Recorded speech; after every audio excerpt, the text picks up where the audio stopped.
tudo bem com você? Sou Roseli Tejada, bem-vindos ao canal. No vídeo de hoje nós vamos falar, você se sente insegura? No modo ansiedade, um dos sintomas da ansiedade é o quê? Não se sentir segura, se sentir indefesa. Parece que todos os problemas são maiores, que a gente não dá conta, nós não damos conta de resolver.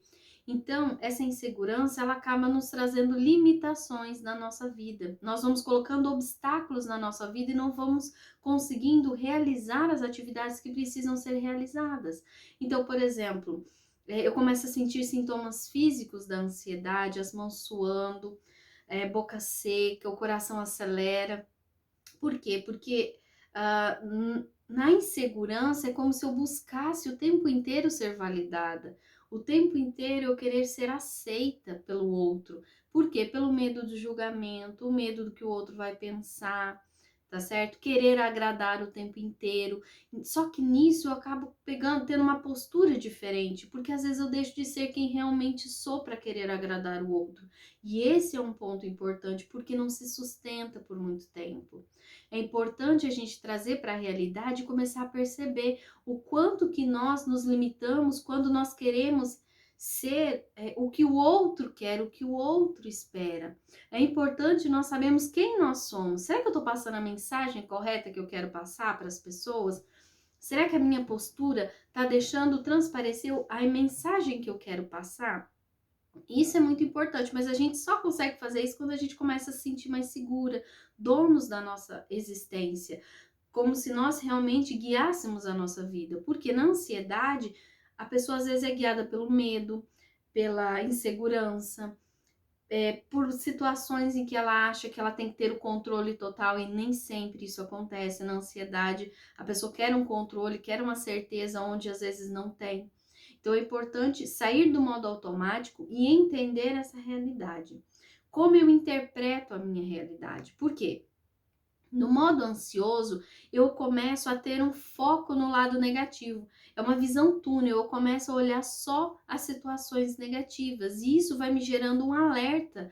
Vai acontecer o quê? Uma resposta do meu corpo de acordo com a interpretação que eu tô dando para minha vida. Porque lembra dos pensamentos? O pensamento ele não vem sozinho, a emoção vem também. E como ela vem também, o que acontece? Eu vou sentir o impacto no meu corpo. Então, com relação a insegurança, se eu começar a perceber que o mundo é perigoso, que eu me sinto vulnerável, que eu me sinto pequena para resolver as coisas, eu vou sentir esse impacto no meu corpo, né? Por conta da ansiedade, tá certo? Eu vou sentir no momento de crise de pânico, ou momento de uma crise de ansiedade, ou simplesmente eu recebo uma notícia e eu já vou entrar nos sintomas. Por quê? Porque é como se fosse um gatilho. Eu me vejo insegura, o que vai acontecer? Eu vou sentir isso no meu corpo para confirmar aquilo que eu pensei. Então, se eu tenho medo, meu coração vai acelerar, eu não vou querer ir em determinadas situações, eu não vou querer me expor, eu vou ficar dependente do outro, minha mão vai ficar suando, as minhas pernas ficam tremendo, eu começo a pensar que eu não tô tendo controle do meu corpo. Por quê? Por conta desse medo exagerado, um medo desproporcional, gerando essa insegurança, tá certo? E da onde vem essa insegurança? Às vezes vem lá da infância. Pais que eram muito punitivos, ou às vezes extremamente críticos, né? Que, quando você fazia uma coisa boa, ela não fez mais que a sua obrigação. Ou não elogiavam, ou quando você fazia uma coisa errada, ou uma coisa que não era aceita, o que acontecia? O castigo era desproporcional, né? Realmente a punição era algo muito intenso. Isso gera uma instabilidade. Uma instabilidade por quê? Porque a pessoa não sabe como se comportar nas situações. Isso gera insegurança. E a pessoa vai crescendo com essas verdades que não são questionadas, porque a criança ela só fica de olho, escutando o que está acontecendo. Quando ela fica só de olho, ela não vai questionar, ela vai pegar aquilo, por isso que a gente diz que são esponjas, ela vai absorvendo aquilo, trazendo para a realidade dela. Tem também casos de pais super protetores. Eu sempre digo, os dois extremos são ruins. No caso de pais muito punitivos, o que acontece? É um extremo, é demais a punição. E no caso de pais que super protegem, não deixa a criança perceber que ela é capaz de resolver as coisas sozinha, vai resolvendo por ela para evitar sofrimento. Só que pode evitar sofrimento num primeiro momento, mas a longo prazo esse sofrimento se torna maior, mais intenso. Por quê? Justamente por conta da pessoa perceber que ela não tem bagagem para conseguir superar as dificuldades. É como se ela não tivesse treinado o suficiente, é como se ela não tivesse experiência para resolver os problemas quando ela se tornar adulta. Então, por isso que é importante a gente entender, os dois extremos são ruins. Pais super protetores e pais extremamente punitivos. É muito ruim. Então, tudo que for muito é algo ruim. Por quê? Porque saiu daquele equilíbrio, né? O ideal é o equilíbrio. Só que nós podemos melhorar isso ao longo da nossa vida. Nós podemos ter tido da infância pais dessa forma e agora a gente pode interpretar a nossa realidade de outra. Na terapia você aprende a fazer isso, tá certo? Mas é o que? Na terapia você vai aprender a refletir um pouco mais com relação a essas crenças e começar a observar que é possível sim você se tornar uma pessoa melhor para você mesmo. Por quê? Porque existem muitas comparações, né? Quando a pessoa é ansiosa e insegura, o que que acontece? Ela começa a se comparar demais com o outro, que o outro é melhor do que ela, que o outro consegue realizar, tem muito mais capacidade que ela não dá conta. O merecimento, ele é muito reduzido.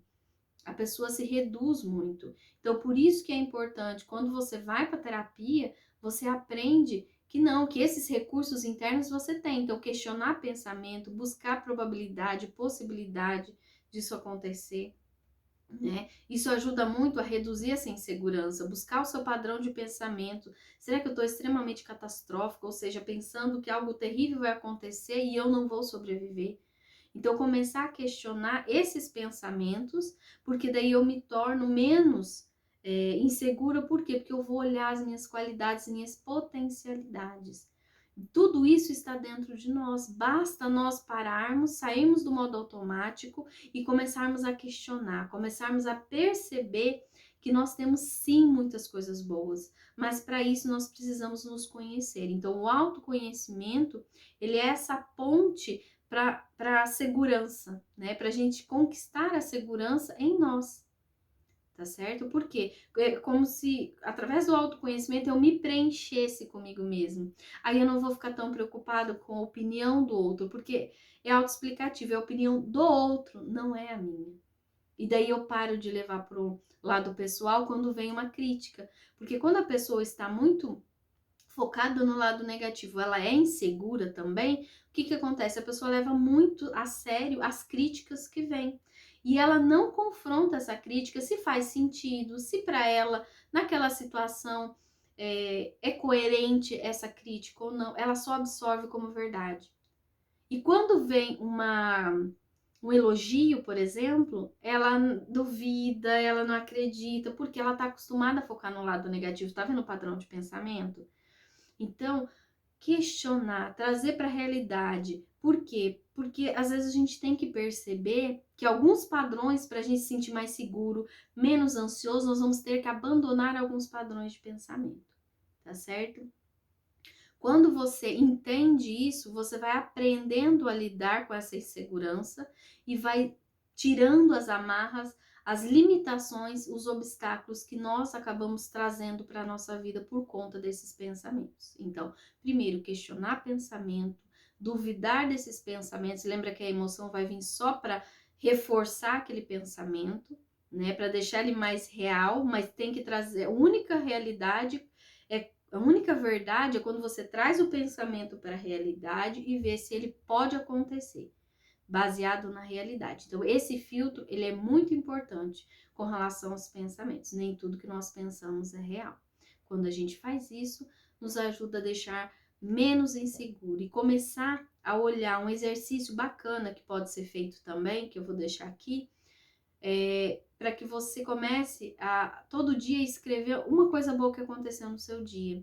Escreve, por quê? Porque vai fazer você focar no lado negativo e coisas simples do dia a dia.